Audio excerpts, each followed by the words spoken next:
네, 우리가 앞에서 절대값 기호가 있는 식의 그래프에서 이 절대값의 정의를 이용해서 그래프를 그려봤다면 그게 시간이 조금 걸려요. 자, 그래서 이번 시간에는 이 네 가지 형태를 기억해 주셔야 되는데 이제 대칭을 이용한 그래프 그리는 방법입니다, 여러분. 자, 그래서 이렇게 네 가지는요 공식처럼 좀 기억을 해 주시면은 이 문제를 굉장히 풀 때 빠르게 풀 수 있겠죠. 첫 번째가 어떤 경우냐면 fx시 전체의 절대값이 있는 경우. 자, 이거는요 x에만 절대값이 있고요, y에만 절대값이 있고, 이거는 y에도 그리고 x에도 절대값 있는 경우를 얘기합니다. 자, 예를 한번 들어볼게요. 자, 얘는 이제 어떤 경우를 얘기하냐면, 자, x 빼기 1이 있는데, 이 전체의 절대값 있는 경우를 얘기하고요. 자, 이 y는 이제 예를 들면은, 자, y는 x 빼기 1이 있는데, x에만 절대값 있는 경우를 얘기합니다. 자, 얘도 마찬가지 예를 들면은요, 자, y는 x 마이너스 1이 있는데, y에 이렇게 절대값 있는 경우를 얘기하고요. 자, 얘도 마찬가지 y는 x 빼기 1이 있는데요. 자, y에도 절대값이 있고, x에도 절대값이 있는 요런 경우를 얘기한다라는 겁니다. 이해되시죠? 자, 이때 이제 우리가 이제 방법을 꼭 기억해 주셔야 되는데, 자, 다 공통점이 있어요. 자, 공통점. 자, 1번은 다 공통점입니다. 순서를 기억해 주셔야 돼요.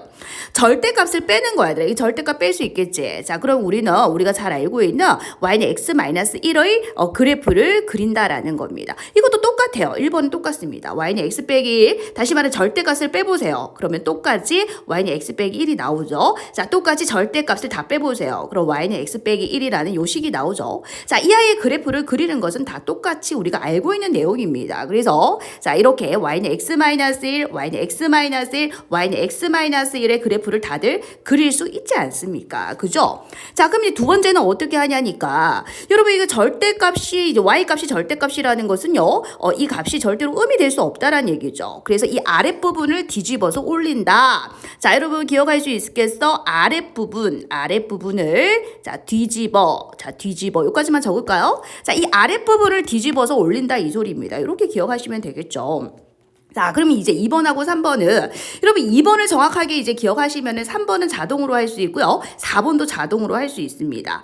자, 그래서 2번은요, 이 x에만 절대값이 있는 경우를 얘기하고, 이 첫 번째 절대값을 빼고요, y는 x 빼기 1의 그래프를 그릴 수 있죠. 자, 두 번째는 어떻게 하냐면, x가 0보다 큰 쪽을 그리는 거야. 0보다 큰 쪽. 자, 이쪽만 그래프를 그리는 거야. 다시 보세요. 자, y는 x-1의 그래프를 그렸죠. 자, 근데 우리는 어디만 선택한다? 0보다 큰 쪽, 요 부분만 선택하겠다 이 소리입니다. 이 부분만 선택하겠다. 됐나요?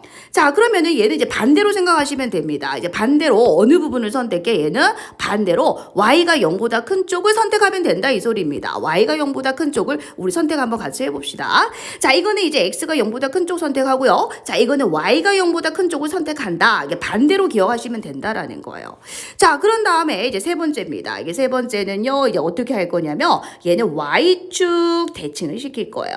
자, 그 이유가 뭐냐면요. 자, 여기 자 보세요. 자, x 절대값 x에 대응하는 함수값이나 절대값 마이너스 x에 대응하는 함수값이 서로 어떻습니까? 같죠? 왜냐면 절대값 x하고 절대값 마이너스 x가 같기 때문에 거기에 대응하는 함수값도 같다는 거예요. 자, 그러면은 이 x가 예를 들어서 여기 있다고 칩시다. x에 대응하는 함수값이 여기 있죠. 자, 마이너스 x에 대응하는 함수값도 어떻게 돼야 돼? 같아야 한다라는 겁니다. 그럼 어디 대칭이에요? y축 대칭이라는 것을 확인할 수 있죠.